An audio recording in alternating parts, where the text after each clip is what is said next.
So thank you for coming. I am now going to ask our first presenter to come forward.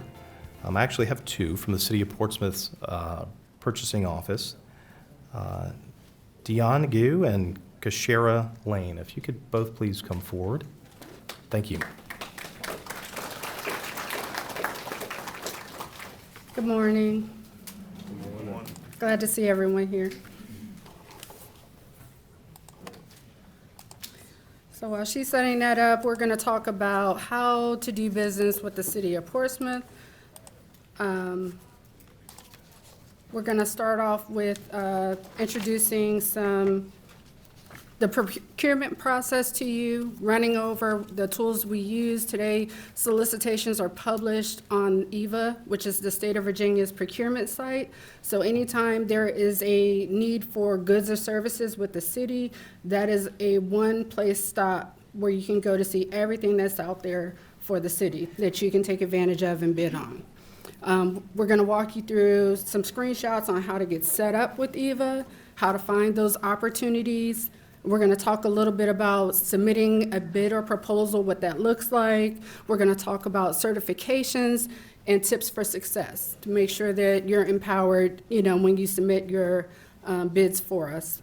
And then we'll give you some additional resources and contacts, and then we'll finish up with questions that you may have. So what does the process look like? First, the city has to identify a need. We work with the department stakeholders to understand what it is they need to purchase, whether it's software, whether it's services, whether it's a product. And we rely heavily on our department contacts to provide us the specifications because they're the subject matter experts for their need. Our job is to publish it on behalf of their department. We also need to understand what the budget is so that we understand where we want to come in line at with the bids that are received. We write the specifications. I'll rephrase that. We write the solicitation. The departments hand us over the specifications, so we're really relying on them. And we review the bids and proposals. We award the contracts, and we execute the contracts. Once the solicitation goes out, your point of contact is going to be the purchasing associate who's handling that engagement. So any questions that you have should be directed to purchasing, not to the departments. And that's just for consistency. Because if there is something that's unclear to you in a solicitation, it may be unclear to others. But we won't know that if we're not handling the process from beginning to end. And so to familiarize you, some of you may already be aware with some of the key terms that go along with the purchasing process. And if not, this is an introduction so that you're familiar with it. You may hear something referred to as an RFP, which is a request for proposal. That means that we know what we want, but sometimes we may not know all the pieces to get to the end result. And those RFPs are dedicated to purchases over $100,000 or where we want to be able to negotiate with the supplier. The IFB is kind of in the same vein as an RFP, but you still provide a sealed proposal or sealed bid, but that IFB is based upon the lowest priced responsible and responsive bidder. So it's a little bit different. And what does this whole process look like? The documents that are published for you publicly on EVA is called a solicitation. So you will see what we're looking for. If it's services, what times do we need those services? What days do we need them? If it's a product, what's the dimensions? What's the weight? It'll give all the specs of what we're looking for. And you'll also find our general terms and conditions, like what we're looking for as far as payment terms. You will find our insurance requirements, everything to help you along in that process as far as what we're looking for. So you can kind of, I would suggest, if you've never bid on a project before, go out and take a look on EVA at some of the solicitations out there just to familiarize yourself. And then if you have questions, we are definitely a resource. Give us a call and we can answer your questions for you. So I did speak about the lowest responsive and responsible bidder. So just talking about what makes a responsible bidder. We're looking at insurance, we're looking at performance, we're looking at a supplier's integrity. All those pieces go into a responsible bidder. And then the responsive part of it are how are you responding to our requests? If we're requesting, for example, net 30 days payment. That means we are expecting, once we accept that invoice, that we can pay within 30 days. And you may say, no, I want net 15, which means you're giving us 15 days. Well, because you're making a change to our published terms, that affects your responsiveness on the bid. So keep those things in mind. Also be really aware of our special terms. A special term could be, we're looking for grass cutters for abatement. In that, our special terms, we will say this project may be awarded to multiple bidders. So kind of look at that so that you can see, am I the sole servicer for this procurement, or am I one of a number? So what you're looking at here, this is a snapshot of what EVA looks like. EVA is Virginia's electronic procurement system. Virginia was actually the first state to implement an electronic procurement system. So kudos to Virginia. And the benefits, again, as I stated, you'll be able to go out there and see all of the opportunities that are available. It will show the opportunity and it'll say open or closed or canceled, awarded. It will give you the status. You will be able to see all of the bid documents. Maybe there's a demolition that needs to happen. There will be photographs of that building out there.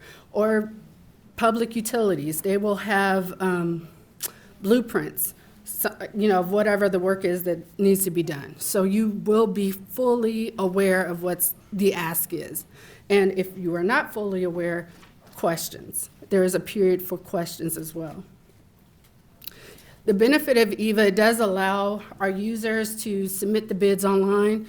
So, we're trying to get away from paper, but we know that's not entirely possible. However, we know that some people have embraced technology very well.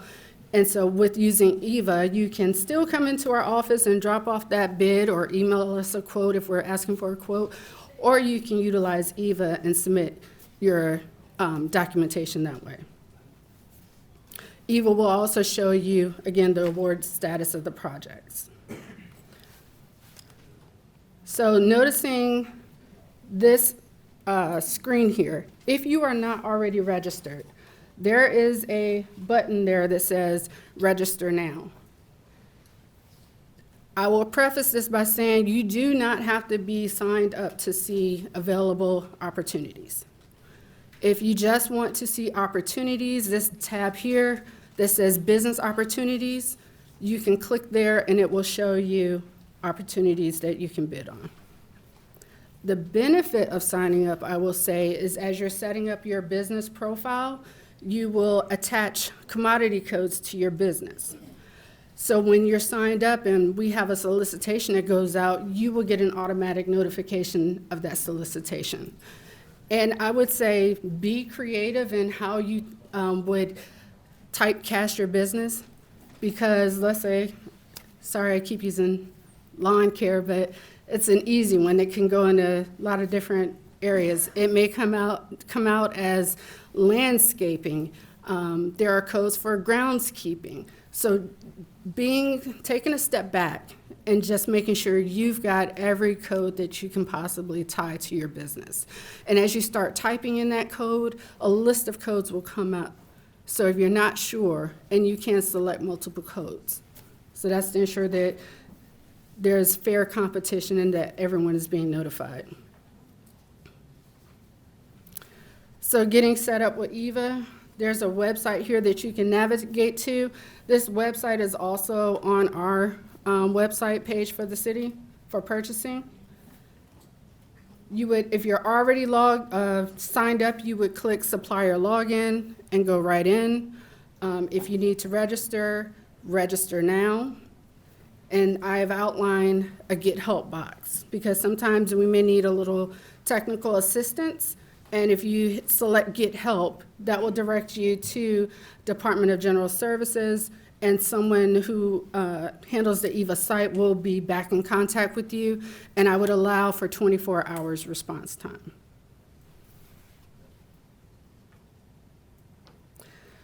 So this is the nuts and bolts of it. So as I said earlier, looking at the business opportunities, you would then select Virginia Business Opportunities. And then off to the left side where you see that blue button that says Clear All, this is an advanced search. And you may not be able to see it as well, but the buying entity, if you just start typing Portsmouth, the city of Portsmouth will come up. And over here, this is what the solicitation looks like. As you can see, the status on that says closed. But it gives you the name, it gives you the project number, and it gives you a brief summary of what it is that we're looking for.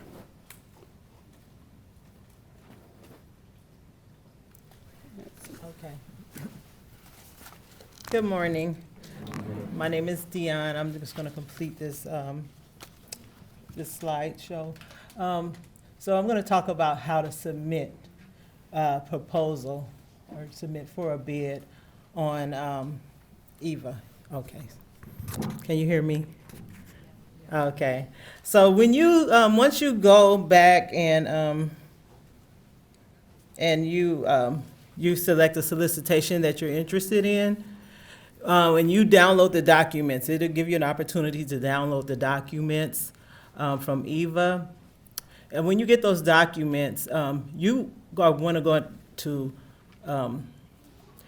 read through the entire bid packet.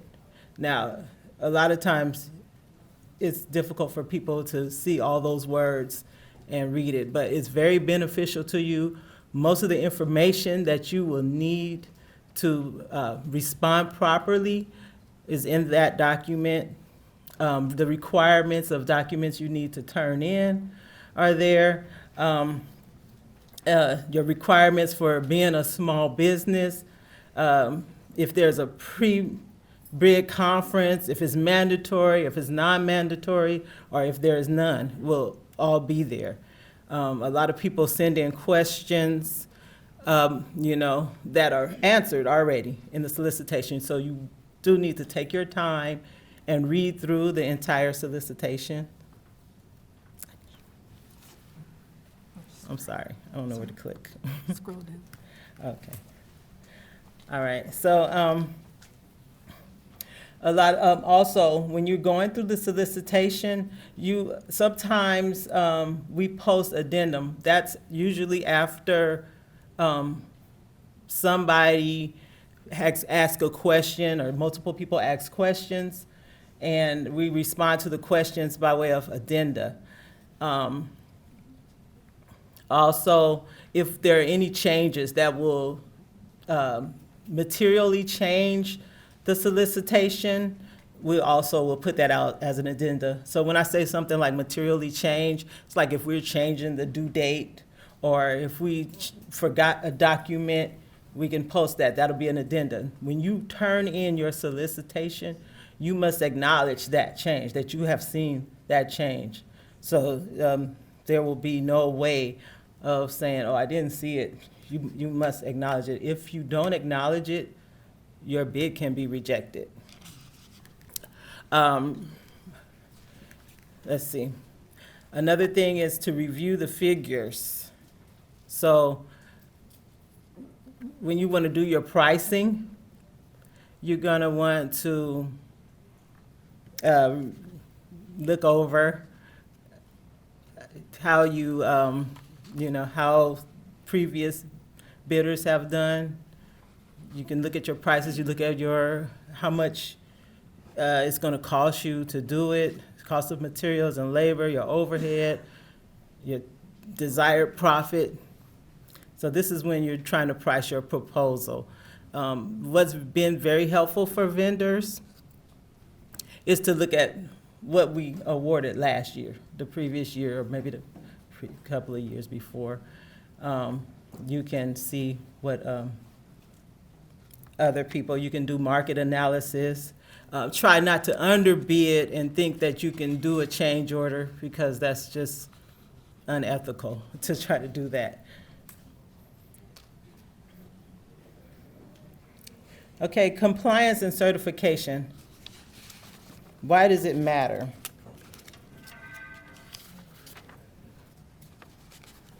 Compliance matters because it helps to protect the interests of the city. It also helps to protect you. It helps you to be responsive. I'm pretty sure most people are already licensed. Some of the solicitations require certifications, bonds, licenses, depending on what type of job you're doing. Make sure you have those in place. Make sure you have those numbers. Make sure you let us know about that when you submit your bid. If you are a minority-owned, women-owned, or small business, it is beneficial for you to be certified. Also, we're looking at federal identification numbers.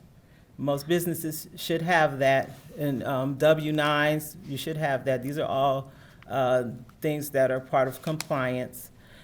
We have a vendor registration form if you are a selected bidder, and that's something that we can capture all of that information, capture your financial information so that we can do electronic payments, since we're trying to, like she said before, we're trying to be paper-free, so instead of mailing out a check, we can do electronic payments.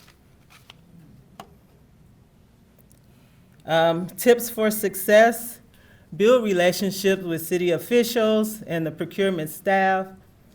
So you can always come or call us if you have questions, if you want to know what's out there for bid. You can always go to EVA, attend pre-bid conferences. That gives you a lot. It's very helpful. When you go to a conference, you get a lot of information that you may not see in the solicitation. You know, you get to see the sites, if it's a mandatory or non-mandatory.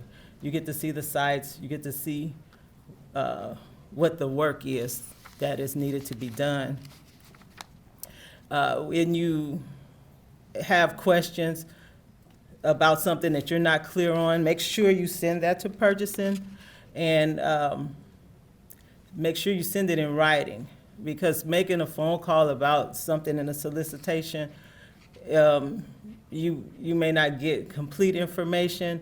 We may not understand the question, and also when we put out an addendum, everybody needs to have the same information. So if you ask a question, submit it in writing. That's by email. The person's email address will be on the solicitation. And then we'll put it out as an addendum when we answer the questions. Deliver quality products and services on time. As Brian said, that can help you and your business. You get a good reputation. You earn trust. It'll help us, you know, because we're getting good quality and products and services. So for additional resources, we got the EVA customer service if you have problems signing up. How many people are already signed up with EVA? Okay, so a lot of people are. It's advantageous to you to be signed up with EVA because you will get notifications for solicitations based on your commodity codes. Do you have an event code for internet access for the TCC?